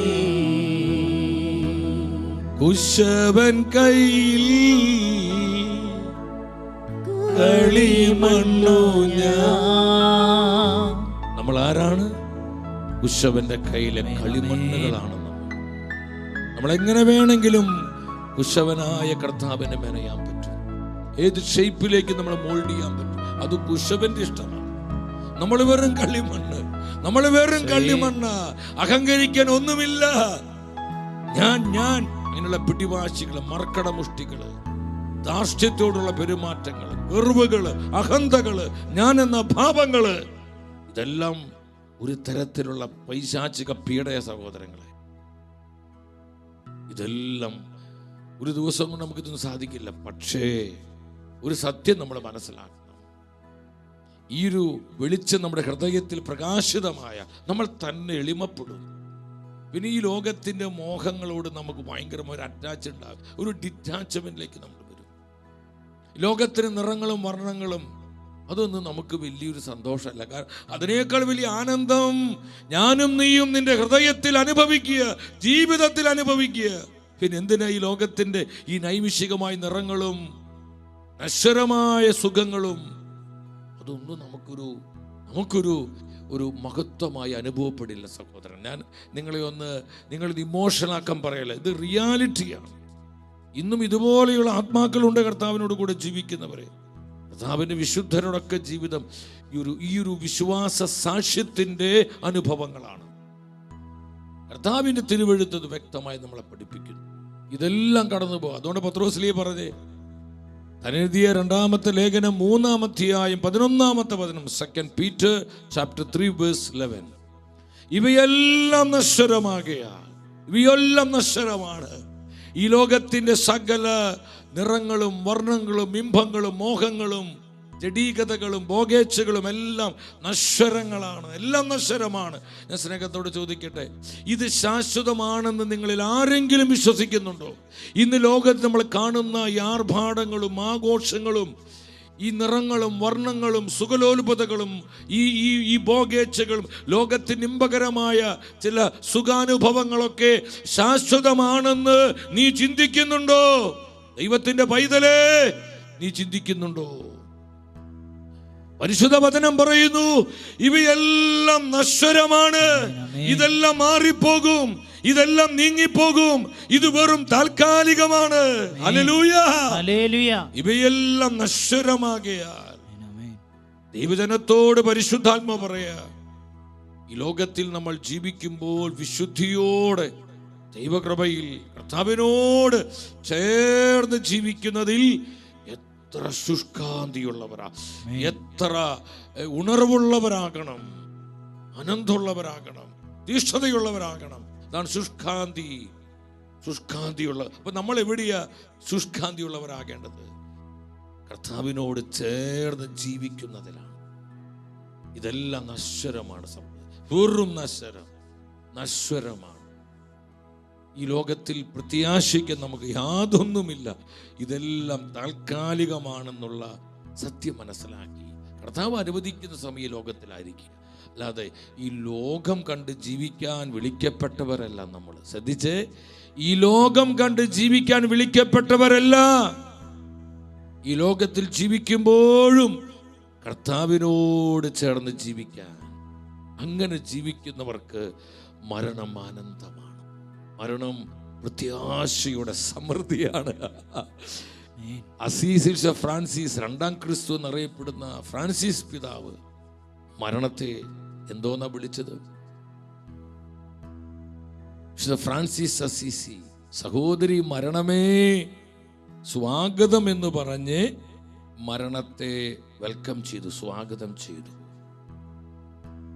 മരണത്തെ വിളിച്ചത് മൈ സിസ്റ്റർ, എൻ്റെ സഹോദരി എന്ന. ഒന്ന് ആലോചിച്ച് നോക്കി, നമുക്ക് ചിന്തിക്കാൻ പറ്റും സഹോദരങ്ങളെ. എൻ്റെ സഹോദരി മരണമേ, നീ വന്ന് എന്നെ പുൽകിയാൽ, നീ എന്നെ വന്ന് എന്നെ ആശ്ലേഷിച്ചാൽ, സ്നേഹത്തോടെ പറയുകയാണ്. പരിശുദ്ധ സഭയിൽ വലിയൊരു വിശുദ്ധനാണ് വിശുദ്ധ ബീഡ്, സെന്റ് ബീഡ്. അദ്ദേഹം തൻ്റെ മരണസമയത്ത് ഇപ്രകാരം പറഞ്ഞു. അദ്ദേഹം മരണക്കിടക്കിൽ കിടക്കുമ്പോഴും അദ്ദേഹം ബൈബിൾ വ്യാഖ്യാനങ്ങൾ, വചനത്തിന് വ്യാഖ്യാനങ്ങളെല്ലാം എഴുതുകയായിരുന്നു. എഴുതാൻ സഹായിച്ചിരുന്ന സഹോദരനോട് അദ്ദേഹം പറഞ്ഞു, വേഗമാകട്ടെ, വേഗമാകട്ടെ, എത്ര നാളെന്ന് എനിക്കറിയില്ല, കണ്ടു, വേഗമാകട്ടെ, കണ്ടു, അലസതയില്ല, മന്ദതയില്ല, എപ്പോഴും അത്തീക്ഷതയാണ്. എൻ്റെ ഉടയവൻ എന്നെ വിളിക്കും, എൻ്റെ കർത്താവ് എന്നെ ഉടനെ വിളിക്കും. ദൈവം വിളിക്കുന്നതാണ് നമ്മുടെ മരണമെന്ന് വിശുദ്ധ ബീഡ് നമ്മോട് പറയാണ്. കർത്താവ് നമ്മളെ വിളിക്കുന്നതാണ് നമ്മുടെ മരണം. അതുകൊണ്ട് വേഗത്തോടെ, തീഷ്ണതയോടെ, ശുഷ്കാന്തിയോടെ ഈ ലോകത്തിൽ കർത്താവ് നിന്നെ ഏൽപ്പിച്ച ഉത്തരവാദിത്തങ്ങൾ വിശ്വസ്തയോടെ നിർവഹിക്കുക. ആമേൻ പറഞ്ഞേ, ആമേൻ, ആമേൻ, ആമേൻ, ആമേൻ. വിശ്വസിച്ച് ആമേൻ പറഞ്ഞേ. ഉത്തരവാദിത്വ ബോധത്തോടെ, സ്നേഹത്തോടെ നിർവഹിക്കുക, സ്നേഹത്തോടെ നിർവഹിക്കുക. സഹോദരങ്ങളെ, നമുക്ക് ദൈവവചനത്തിലോട്ട് വരാം, അല്ലേ? വചനത്തിലോട്ട് വരാം. 49-ാം സങ്കീർത്തനം 6-7 വചനങ്ങൾ ഒന്ന് ശ്രദ്ധിച്ച് നിങ്ങൾ. അവർ തങ്ങളുടെ ധനത്തിൽ ആശ്രയിക്കുകയും സമ്പത്തിൽ അഹങ്കരിക്കുകയും ചെയ്യുന്നു. ഒന്ന് ചിന്തിച്ച് നോക്കി നിങ്ങൾ, കണ്ടു എത്ര കൃത്യവചനം. എന്നാൽ എന്താ അവരുടെ പ്രത്യേകത? തന്നെ വീണ്ടെടുക്കാനോ സ്വന്തം ജീവന്റെ വില ദൈവത്തിന് കൊടുക്കാൻ അവർക്ക് കഴിയില്ല. അവർ സമ്പത്തിൽ 6-ാമത്തെ വചനം വായിച്ച് 49-6 ഒരിക്കൽ കൂടെ വായിച്ച്. അവർ തങ്ങളെ ധനത്തിൽ ആശ്രയിക്കും, സമ്പത്തിൽ അഹങ്കരിക്കുന്നു, സമ്പത്തിൽ അഹങ്കരിക്കുന്നു, സൗന്ദര്യത്തിൽ അഹങ്കരിക്കുന്നു, കഴിവുകളിൽ അഹങ്കരിക്കുന്നു, സ്ഥാനമാനങ്ങൾ അഹങ്കരിക്കുന്നു, ലോകത്തിലെ സുഖഭോഗങ്ങളിൽ അഹങ്കരിക്കുന്നു, തങ്ങളുടെ സ്വാധീനങ്ങളിൽ അഹങ്കരിക്കുന്നു, തങ്ങളുടെ ആൾബലത്തിൽ അഹങ്കരിക്കുന്നു, തങ്ങളുടെ പവറിൽ അഹങ്കരിക്കുന്നു. സഹോദരങ്ങളെ, ഈ അഹങ്കരിക്കുന്നവരോട് കർത്താവിൻ്റെ വചനം പറയാ. ദൈവത്തിൻ്റെ വചനം എന്താ പറയുന്നത്? നിന്നെ തന്നെ വീണ്ടെടുക്കാൻ നിനക്ക് പറ്റുമോ? ആ ബോഷനായ ധനികനോട് ചോദിച്ച ചോദ്യമാണ്. ഇന്ന് നിന്റെ ആത്മാവിനെ ഞാൻ ആവശ്യപ്പെട്ടാൽ നിന്റെ അഹങ്കാരം എന്താകും? നിന്റെ അഹങ്കാരം എന്താകും? നിന്റെ ജീവിതം എന്താകും? നിന്റെ നിന്റെ നിന്റെ നിന്റെ ഈ പിടിവാശിയും മർക്കടമുഷ്ടിയും നിന്റെ ധാർഷ്ട്യവും നിന്റെ പണത്തോടുള്ള ആർത്തിയും ആരുടേതാകും? എന്താകും? എൻ്റെ സഹോദര സഹോദരി, ഇത് തിരിച്ചറിഞ്ഞു വേണ്ടേ ഈ ലോകത്തിൽ ജീവിക്കാൻ? നമുക്ക് മുൻപേ മൺമറഞ്ഞു പോയ അനേകം ജീവിതങ്ങളിലൂടെ ആത്മാവ് ഈ ബോധ്യങ്ങൾ നമുക്ക് തരുമ്പോൾ നമ്മുടെ ജീവിതം കൂടുതൽ കർത്താവിനോട് ചേർന്നിരിക്കുവാനാണ് ഈ സത്യങ്ങൾ പരിശുദ്ധാത്മാവ് നിന്നെയും എന്നെയും പഠിപ്പിക്കുന്നത്. സങ്കീർത്തനം 49 നിന്ന് തന്നെ 10-ാമത്തെ വചനം വായിച്ച 10. ജ്ഞാനിപോലും മരിക്കുന്നു, മണ്ടനും മന്ദബുദ്ധിയും ഒന്നുപോലെ നശിക്കുമെന്നും തങ്ങളുടെ സമ്പത്ത് അന്യർക്കായി ഉപേക്ഷിച്ചു പോകുമെന്നും അവർ കാണുന്നു. 11-12 വചനങ്ങൾ. 11-12 എന്താ പറയുന്നത്? ദേശങ്ങൾ സ്വന്തമെന്ന് അവകാശപ്പെട്ടെങ്കിലും ശവകുടീരങ്ങളായിരിക്കും അവരുടെ നിത്യവസതി, തലമുറകളോളം അവരുടെ വാസസ്ഥാനം. ദേശങ്ങൾ സ്വന്തമെന്ന് അവർ അവകാശപ്പെട്ടു, എന്നാൽ അവർക്ക് അവകാശമായി കിട്ടിയത് നമ്മൾ കഴിഞ്ഞ ദിവസം പാടി പ്രാർത്ഥിച്ചില്ലേ? മണ്ണിൽ ജീവിതമെന്ന ലാഭം മാറടി മാത്രം, പ്രാണൻ ക്രിസ്തുവിലായ തൻ കൂടൊഴിയുന്നതു ലാഭം. മണ്ണിൽ ജീവിതമെന്ന ലാഭം മാറടി മാത്രം, ലാഭം ആറടി മാത്രം. ശവകുടീരങ്ങളായിരിക്കും അവിടെ നിത്യവസതി. ദേശങ്ങൾ ഞങ്ങൾ സ്വന്തമാക്കിയ അവകാശമാക്കി ഞങ്ങൾ പിടിച്ചടക്കിയെന്ന് അവർ വീമ്പടിച്ചു. ദേശങ്ങളും രാജ്യങ്ങളും അവർ സ്വന്തമാക്കി. എന്നാൽ ഇന്ന് അവർ എവിടെ പോയി? അവർക്ക് എന്ത് ലഭിച്ചു? ഒരു മാറടി മണ്ണ്, ആ ശവകുടീരങ്ങൾ മാത്രം. മണ്ണിൽ ജീവിതമെന്ന ലാഭം മാറടി മാത്രം, പ്രാണൻ ക്രിസ്തുവിലായ തൻ കൂടൊഴിയുന്നതു ലാഭം. Oh Jesus, hallelujah. എത്ര പേർക്ക് ഈ വചനത്തിന്റെ മർമ്മം മനസ്സിലാകുന്നുണ്ട്? എത്ര പേർക്ക് ഈ മർമ്മം മനസ്സിലാകുന്നുണ്ട്?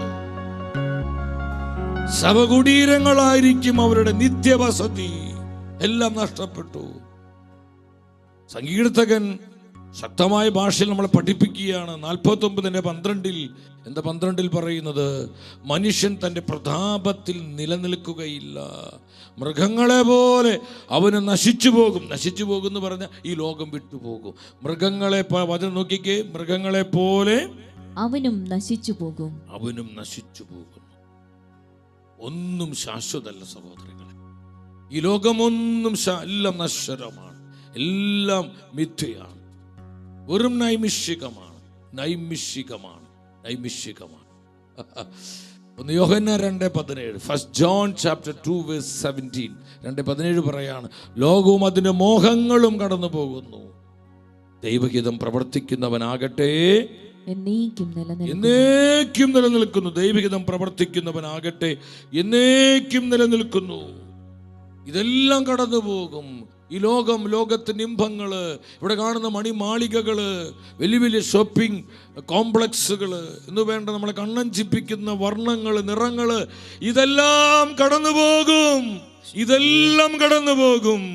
ഏതാനും വർഷങ്ങൾ കഴിയുമ്പോൾ ഇതൊന്നും ഇവിടെ കാണില്ല, പുതിയത് വന്നിട്ടുണ്ടായിരിക്കും. കർത്താവ് വീണ്ടും വന്നില്ലെങ്കിൽ പുതിയത് വന്നിരിക്കും. ഇപ്പോൾ കാണുന്നതൊക്കെ കടന്നു പോകും, എല്ലാം കടന്നു പോകും. ചില പറയാറില്ല, എന്ത് മാറ്റം ഇവിടെ വന്നു, പെട്ടെന്ന് ഭയങ്കര മാറ്റങ്ങൾ വന്നല്ലോ. ഒരു 2 കൊല്ലം മുമ്പ്, 5 കൊല്ലം മുമ്പ് ഞാനിവിടെ വന്നപ്പോൾ ഇന്ന് എന്തു പെട്ടെന്നാണ് ഈ മാറ്റങ്ങളൊക്കെ ഉണ്ട്. ലോകം അങ്ങനെയാണ് സഹോദരങ്ങളെ, എല്ലാം കടന്നു പോകും. ഒന്നും ശാശ്വതമല്ല. ജോബിന്റെ പുസ്തകം 8:9 കർത്താവിന്റെ വചനം പറയാണ്, ഇന്നലെ പിറന്ന നമുക്കൊന്നും അറിഞ്ഞുകൂടാ. ഭൂമിയിൽ നമ്മുടെ ജീവിതം നിഴൽ പോലെ മാഞ്ഞു പോകുന്നു. നിഴൽ പോലെ, നിഴൽ കണ്ടിട്ടില്ലേ? നിഴൽ പോലെ മാഞ്ഞു പോകുന്നു നിഴൽ പോലെ. 7:9, ജോബ് 7:9.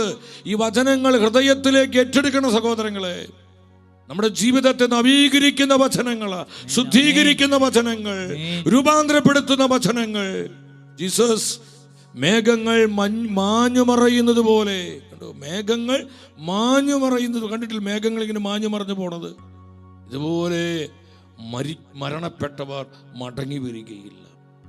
മരണപ്പെട്ടവരെ മടങ്ങി വരികയില്ല. വീണ്ടും ജോബിന്റെ പുസ്തകം 7:7 എൻ്റെ ജീവൻ ഒരു ശ്വാസം മാത്രമാണെന്ന്. കണ്ടോ? എൻ്റെ ജീവൻ, മനുഷ്യ ജീവിതം ഒരു ശ്വാസം മാത്രമാണ്.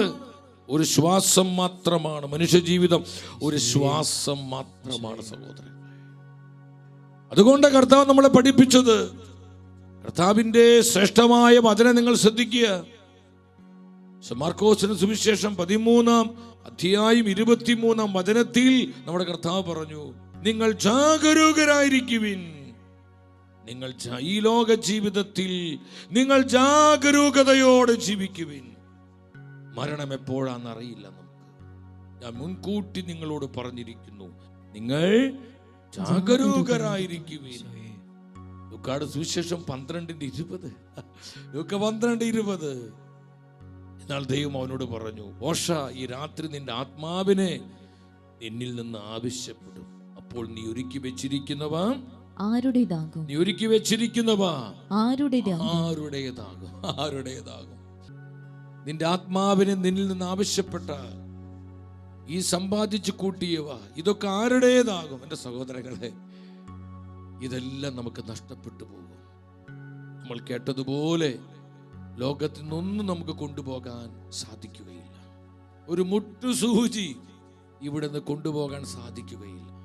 നമ്മുടെ ജീവിതം എന്തുമാത്രം ഈ ലോകത്തിൽ കർത്താവിനായി പ്രയോജനപ്പെട്ടുവോ, ആ പ്രയോജനകരമായ കാര്യങ്ങൾ മാത്രമാണ് ഈ ലോകം വിട്ട് നമ്മൾ കർത്താവിൻ്റെ ശാശ്വതമായ ഭവനത്തിലേക്ക് യാത്രയാകുമ്പോൾ നമ്മുടെ കൂടെ വരികയുള്ളൂ. വേറൊന്നിനും നമ്മുടെ കൂടെ വരാൻ പറ്റുകയില്ല. ആർക്കും നമ്മുടെ കൂടെ വരാൻ പറ്റുകയില്ല. ഒറ്റയ്ക്കാണ് യാത്ര. കർത്താവിലേക്കുള്ള യാത്ര ഒറ്റയ്ക്കാണ് സഹോദരങ്ങളെ. ഞാനും നിങ്ങളും ഒറ്റയ്ക്കാണ് കർത്താവിന് ന്യായാസനത്തിന് മുമ്പ് നിൽക്കേണ്ടി വരുന്നത്.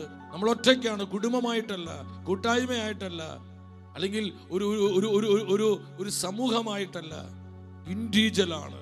നാം ഓരോരുത്തരും, വിശുദ്ധ പൗലോസ് സഭയെ പഠിപ്പിക്കുന്നുണ്ട്, നാം ഓരോരുത്തരും കർത്താവിൻ്റെ ന്യായാസനത്തിന് മുൻപിൽ നിൽക്കേണ്ടി വരും. നാം ഓരോരുത്തരും വ്യക്തിപരമായി, ഇൻഡിവിജ്വലായി, ഞാനും നീയും കർത്താവിൻ്റെ മുൻപിൽ നിൽക്കേണ്ടവരാണ്. കർത്താവ് നൽകിയ നമ്മുടെ സമ്പത്ത് നമ്മളിങ്ങനെ പിടിച്ചു വെക്കാതെ അത് ദൈവരാജ്യത്തിന് വേണ്ടി കൊടുക്കുന്ന പല മക്കളോട് ഞാൻ അവരോട് ദൈവത്തെ സ്തുതിക്കുന്നു. നമ്മുടെ കഴിവുകൾ ആത്മാക്കളുടെ രക്ഷയ്ക്ക് വേണ്ടി, നമ്മുടെ സാധ്യതകൾ, നമ്മുടെ അവസരങ്ങൾ, നമ്മുടെ ബന്ധങ്ങൾ, ഇതെല്ലാം കർത്താവിൻ്റെ മഹത്വത്തിനായി, ദൈവവചനത്തിന്റെ മുന്നേറ്റത്തിനായി, നശിക്കുന്ന ഓരാത്മാവിനെയും വീണ്ടെടുക്കുവാനായി നമ്മളത് സ്നേഹത്തോടെ സമർപ്പിക്കുമ്പോൾ നമ്മുടെ ജീവിതം കർത്താവിനായി പ്രയോജനപ്പെടുകയാണ്. അത് നിത്യതയുള്ള നിത്യതയിലുള്ള സമ്പത്താണ്. നമ്മൾ നിത്യജീവന് വേണ്ടി നമ്മൾ സമ്പാദിക്കുകയാണ് ചെയ്യുന്നത്. എൻ്റെ സഹോദരങ്ങളെ, ഈ ആത്മീയ സത്യം ഗ്രഹിച്ചുകൊണ്ട് കർത്താവിനോട് ചേർന്ന് ജീവിക്കാൻ നമ്മൾ തീരുമാനമെടുക്കണം. നാം ദൈവവചനത്തിലേക്ക് കടന്നു വരുമ്പോൾ മനുഷ്യ ജീവിതത്തിന് നശ്വരതയിൽ നാം മനസ്സിലാക്കേണ്ട പ്രധാനപ്പെട്ട ഒരു സത്യമുണ്ട്. ഒന്നാമത്, നാം എല്ലാവരും മരിക്കുമെന്നുള്ളതാണ്. ജനിച്ചാൽ നാം മരിക്കണം. അത് ദൈവത്തിൻ്റെ തീർപ്പാണ്. പ്രഭാഷകൻ 41:3 കണ്ടു, മനുഷ്യവർഗത്തോടുള്ള കർത്താവിൻ്റെ തീർപ്പാണ് മരണം. മരണവിധിയെ മാറ്റുവാൻ ആർക്കും സാധ്യമല്ല. ഒരു കോടതിക്കും, ഒരു ഗവൺമെന്റിനും, ലോകത്തിലെ ഒരു സംവിധാനത്തിനും പറ്റുകയില്ല സഹോദരങ്ങളെ. അത് മനുഷ്യവർഗത്തോടുള്ള കർത്താവിൻ്റെ തീർപ്പാണ് മരണം. ജനിച്ചാൽ മരിക്കണം. നാം എല്ലാവരും മരിക്കും. സാമുവേലിന്റെ 2-ാം പുസ്തകം 14-ാം അധ്യായം 14-ാം വചനത്തിൽ പരിശുദ്ധ വചനം പറയുന്നു, ഉച്ചത്തിൽ വായിച്ച്, നാം എല്ലാവരും മരിക്കും. പറഞ്ഞേ, നാം എല്ലാവരും മരിക്കും. നാം എല്ലാവരും മരിക്കും. നാം എല്ലാവരും മരിക്കും. ആർക്കെങ്കിലും ഈ കാര്യത്തിൽ സംശയമുണ്ടോ? എൻ്റെ പ്രിയപ്പെട്ടവരെ, നമുക്ക് ആർക്കെങ്കിലും സംശയമുണ്ടോ? ഞാൻ മരിക്കില്ല, ഞാനിവിടെ സ്ഥിരം താമസിക്കും വന്നവളാണ് എന്ന് ചിന്തിക്കുന്ന ആരെങ്കിലും ഉണ്ടോ? ഉണ്ടെങ്കിൽ നാം നമ്മെ തന്നെ വഞ്ചിച്ചു കൊണ്ടിരിക്കുകയാണ്, നാം നമ്മെ തന്നെ ചതിച്ചു കൊണ്ടിരിക്കുകയാണ്. ഇല്ല സഹോദരങ്ങളെ, നമ്മളെല്ലാവരും മരിക്കുമെന്ന് വചനം പഠിപ്പിക്കുക. രാജാക്കന്മാരുടെ 2-ാം പുസ്തകത്തിലെ 4 കുഷ്ഠരോഗികള് ആ പട്ടണ കവാടത്തിലിരുന്ന് പരസ്പരം പറയുന്നൊരു വാക്കുണ്ട്, എന്നെ ഒത്തിരി സ്വാധീനം. ആ കുഷ്ഠരോഗികളാണെങ്കിലും അവർക്ക് നിത്യതയുടെ ദർശനം ഉണ്ടായിരുന്നു. ഈ ലോക ജീവിതത്തിന്റെ നശ്വരത ആ മക്കള് മനസ്സിലാക്കി. കുഷ്ഠം പിടിപ്പെട്ട് സമൂഹം അവരെ തള്ളിക്കളഞ്ഞ് ആ കാലഘട്ടത്തിൽ മാറാ രോഗമായിരുന്നു ഈ കുഷ്ഠരോഗം. ഒത്തിരി വേദനിക്കുന്നവരായിരുന്നു അവര്. പക്ഷെ അതിൻ്റെ നടുവിലും അവർക്ക് നിത്യതയുടെ വെളിച്ചമുണ്ടായിരുന്നു. ഈ ലോക ജീവിതത്തിന് നശ്വരത അവർ മനസ്സിലാക്കി. 2 രാജാക്കന്മാർ 7-ാം അധ്യായം 4-ാം വചനത്തിൽ എന്താ പരിശുദ്ധ വചനം പറയുന്നത്? നഗരത്തിൽ പ്രവേശിച്ചാൽ അവിടെ ക്ഷാമം, നാം മരിക്കും, ഇവിടെ ഇരുന്നാലും മരിക്കും, അവിടെ പോയാലും മരിക്കും, ഇവിടെ ഇരുന്നാലും മരിക്കും, നാം എല്ലാവരും മരിക്കും. എത്ര ശ്രേഷ്ഠമായ ചിന്തയാണ്, എത്ര ശ്രേഷ്ഠമായ ചിന്തയാണ്. അവിടെ പോയാലും മരിക്കും, ഇവിടെ ഇരുന്നാലും മരിക്കും. അമേരിക്കയിലാണെങ്കിലും യൂറോപ്പിലാണെങ്കിലും ഇന്ത്യയിലാണെങ്കിലും കേരളത്തിലാണെങ്കിലും ഓസ്ട്രേലിയയിലാണെങ്കിലും ലോകത്തിന് ഏത് ഭൂഖണ്ഡത്തിൽ, ഏത് രാജ്യത്ത്, ഏത് ദേശത്താണെങ്കിലും നീ മരിക്കും, ഞാനും മരിക്കുമെന്ന് വചനം പറയാണ്. നമ്മളെല്ലാവരും മരിക്കും. ഒരു മാറ്റം. എക്സസൈസ് ചെയ്താലും എക്സസൈസ് ചെയ്തില്ലെങ്കിലും മരിക്കും. സഹോദരൻ, എക്സസൈസ് വേണ്ടെന്നല്ല പറയുന്നത്, പക്ഷെ അതിന് അമിത പ്രാധാന്യം കൊടുത്ത് വെറും ശാരീരിക ശക്തിയെ മാത്രം അവലംബമാക്കി കർത്താവിൽ നിന്ന് ഹൃദയം തിരിക്കുന്നവർ ശാപഗ്രസ്തരെന്ന് ദൈവത്തിന്റെ വചനം പഠിപ്പിക്കുക. വിശ്വസിച്ചൊരു ഹല്ലേലൂയ പറഞ്ഞേ. സ്തുതിക്കുന്നു കർത്താവേ, നിന്റെ ആയുസ്സിന്റെ ഉറപ്പ് നീ ചെയ്യുന്ന എക്സസൈസിന്റെ ബലമല്ല, നിന്റെ ആയുസ്സിന്റെ ഉറപ്പ് ഈ ലോകത്തിലെ ഒരു സംവിധാനവുമല്ല, ദൈവമായ കർത്താവാണെന്ന് സത്യവചനം പഠിപ്പിക്കുക. ആയുസ്സിനുറപ്പ് കർത്താവാണ്. എൻ്റെ സഹോദരങ്ങളെ, നമ്മളെവിടെയായിരുന്നാലും മരിക്കും. അങ്ങനെയാണെങ്കിൽ കർത്താവിനോട് ചേർന്ന് ജീവിച്ചു മരിച്ചുകൂടെ? കർത്താവിൽ ആനന്ദിച്ച് മരിച്ചുകൂടെ?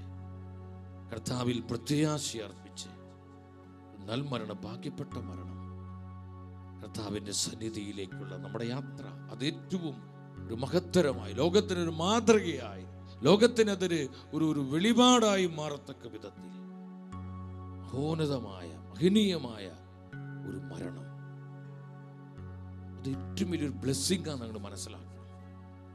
നമ്മൾ ഇന്നലെ കണ്ടു, മാലിന്യമേൽക്കാതെ അമ്മയും 7 മക്കളിൽ അവസാനത്തിന് 7-ാം മകൻ ദൈവത്തിൽ പ്രത്യാശയർപ്പിച്ച് ലോകത്തിന്റെ ഒരു മാലിന്യമേൽക്കാതെ അവൻ കർത്താവിലേക്ക് യാത്ര ചെയ്തു. എത്ര മനോഹരമാണ്, എത്ര മനോഹരമാണ്. നമ്മളിത് മനസ്സിലാക്കും. ഈ ലോകത്തിന്റെ സമ്പാദ്യങ്ങളും ഈ പണവും പ്രശസ്തിയും സ്ഥാനമാനങ്ങളും ഇതൊക്കെ ഇങ്ങനെ കെട്ടിപ്പിടിച്ചു ആർക്കും ഒരു ഉപകാരമില്ലാതെ ജീവിക്കുന്ന ഒത്തിരി ജീവിതങ്ങളും എൻ്റെ സഹോദരങ്ങൾ ആർക്ക് കൊടുക്കാനാണ്? ഇതുകൊണ്ട് എന്ത് ചെയ്യാൻ?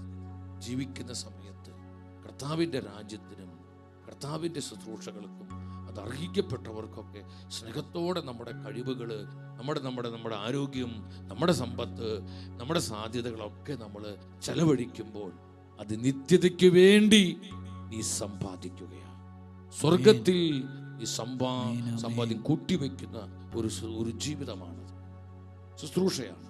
എൻ്റെ സഹോദരങ്ങളെ, ഇത് മനസ്സിലാക്കണം. നമ്മൾ പ്രഭാഷകന്റെ പുസ്തകം 7-ാം അധ്യായം അവിടെ വചനം പറയുന്നുണ്ട്, അവസാന ഭാഗത്ത് പറയുന്നുണ്ട്, ഓരോ പ്രവൃത്തിയും ചെയ്യുമ്പോൾ ജീവിതാന്ത്യത്തെപ്പറ്റി ഓർക്കണം, എന്നാൽ നീ പാപം ചെയ്യുകയില്ല. നിന്റെ ജീവിത അന്ത്യത്തെപ്പറ്റി നീ ഓർക്കുക, എന്നാൽ നീ പാപം ചെയ്യില്ല. എത്ര ശക്തമാണ് ദൈവത്തിന്റെ വചനം. താപസപിതാവായ മരുഭൂമിയിലെ അന്തോണീസ് പറയുന്നുണ്ട്, നീ രാത്രി ഉറങ്ങാൻ കിടക്കുമ്പോൾ നീ ചിന്തിക്കണം, നാളെ പ്രഭാതത്തിൽ ഞാൻ ഉണർന്നില്ലെങ്കിൽ. ഒരു ചിന്തയോടെ നീ അനുതപിച്ച് കർത്താവിനോട് ചേർന്ന് നീ ഉറങ്ങി വിശ്രമിക്കണം. പ്രഭാതത്തിൽ ഉണരുമ്പോൾ നീ ചിന്തിക്കണം, എൻ്റെ ജീവിതം രാത്രി വരെ എത്തിയില്ലെങ്കിൽ ഒരു ചിന്തയോടെ കർത്താവിനോട് ചേർന്ന് ആ ദിവസം മുഴുവൻ നീ ചെലവഴിക്കണം. എത്ര മനോഹരമായൊരു ചിന്തയാ സഹോദരങ്ങളെ. വിശുദ്ധരെ വിശുദ്ധരാക്കിയത് ഈ ഒരു വെളിപാടാണ്. നിന്റെ ജീവിത അന്ത്യത്തെ പറ്റി നീ ഓർക്കുക, നീ പാപം ചെയ്യും. ചിലരുടെ മരണം നിങ്ങൾ കണ്ടിട്ടില്ല. ചില മരണങ്ങൾ എന്തൊരു പ്രത്യാശയോടെയാണ് അവർ ഈ ലോകം വിട്ട് കർത്താവിൻ്റെ അരികിലേക്ക് പോകുന്നത്. സന്തോഷത്തോടെ പുഞ്ചിരിച്ചുകൊണ്ട്. നമ്മൾ കണ്ടിട്ടില്ല ചില വിശുദ്ധർക്ക് പുഞ്ചിരിച്ചുകൊണ്ട് മരിക്കുന്നവരെ. സന്തോഷത്തോടെ പ്രത്യാശയോടെ കൂടെ നിൽക്കുന്നവരെയൊക്കെ ആശ്വസിപ്പിച്ച്, നിങ്ങൾ ആരും കരയണ്ട, ഞാൻ കർത്താവിൻ്റെ അരികിലേക്ക് പോവാണ്. എന്തൊരു പ്രത്യാശയോടെയാണ് അവർ ഈ ലോകം വിട്ട് നിത്യതയിലേക്ക് പോകും. എന്നാൽ ചില ആൾക്കാർ ഭയന്ന് കാറി കൂകി ചീത്തവാക്ക്, തെറിവാക്കുകൾ, ശാപവാക്കുകൾ ഇത് വേണ്ട വളരെ ഭീതിജനകമായ വിധത്തിൽ ഭീതി ജനിപ്പിച്ച് വളരെ അസ്വസ്ഥപ്പെട്ട് ഒക്കെ ശപിച്ച് പ്രാവി മരണപ്പെടുന്ന ചില ജീവിതങ്ങളെ കണ്ടിട്ടുണ്ട്. ജീവിതം കർത്താവിനോട് ചേർന്നാണെങ്കിൽ മരണനാഴികയിൽ അത് അറിയാൻ പറ്റും. കർത്താവിനോട് ചേർന്നാണോ നീ ജീവിച്ചത്, അത് ലോകത്തോട് ചേർന്നാണോ നീ ജീവിച്ചതെന്ന് നിന്റെ മരണസമയത്ത് അറിയാൻ പറ്റും. മരണസമയത്ത് അറിയാൻ പറ്റും. അതുകൊണ്ട് വചനം പറയുന്നത്, നിന്റെ മരണത്തെപ്പറ്റി നീ ചിന്തിക്കുക. നീ പാപം ചെയ്യില്ല, നീ പാപം ചെയ്യില്ല, നീ വെറുപ്പിൽ ജീവിക്കില്ല, നീ മദ്യപാനത്തിലും വ്യഭിചാരത്തിലും അശുദ്ധവേക്ഷകളിലും ലോകത്തിനും മോഹങ്ങളിലും ജഡീകതകളിലും സുഖാരൂപിയിലും സുഖലോലുപതകളിലും മ്ലേച്ഛതകളിലും ഭോഗേച്ഛകളിലും ജീവിച്ച് നിനക്ക് ആത്മനാശം സംഭവിക്കാൻ നീ നിന്നെ തന്നെ അനുവദിക്കുകയില്ല. നിന്റെ മരണത്തെപ്പറ്റി ചിന്തിക്കുക. നീ പാപം ചെയ്യില്ല, നീ പാപം ചെയ്യില്ല. എൻ്റെ സഹോദരങ്ങളെ, കർത്താവിൻ്റെ നിർമ്മലമായ വചനങ്ങൾ ഹൃദയത്തിലേക്ക് ഏറ്റെടുത്ത് ഈ ലോക ജീവിതം കർത്താവിനോട് ചേർന്നുകൊണ്ടുള്ള ഒരു ജീവിതമായി തീരാൻ നമുക്ക് പ്രാർത്ഥിക്കാം. അതിനായി സ്വർഗം നമ്മെ അഭിഷേകം ചെയ്യുന്ന സമയമാണ്. നമ്മുടെ കുടുംബങ്ങൾക്ക് വേണ്ടി, മക്കൾക്ക് വേണ്ടി ഒക്കെ പ്രാർത്ഥിക്കുക. ഒപ്പം മരണഭയത്തിൽ കഴിയുന്നവരെ, വീട്ടിൽ മരണാസന്നരായി കിടക്കുന്ന രോഗികൾ, മാരാരോഗങ്ങൾ മൂലം വേദനിക്കുന്നവരെ, പല വിധത്തിലുള്ള ശാരീരിക പ്രശ്നങ്ങൾ മൂലം അസ്വസ്ഥപ്പെടുന്നവരെ, മരണഭയത്തിൻ്റെ ഭീതിയിൽ കഴിയുന്നവരെ, ഇതെല്ലാം പ്രിയപ്പെട്ടവരെ ശ്രദ്ധിക്കണം. ഇനി നമ്മൾ ഭയത്തിൽ ജീവിക്കേണ്ടവരല്ല. പ്രത്യാശയോടെ, ആനന്ദത്തോടെ നമ്മുടെ ജീവിതത്തെ നോക്കിക്കണ്ട് കർത്താവിനോട് കൂടെ യാത്ര ചെയ്യാൻ നമുക്ക് സാധിക്കട്ടെ. അതിനായി പരിശുദ്ധാത്മാവ് നമ്മെ സഹായിക്കട്ടെ.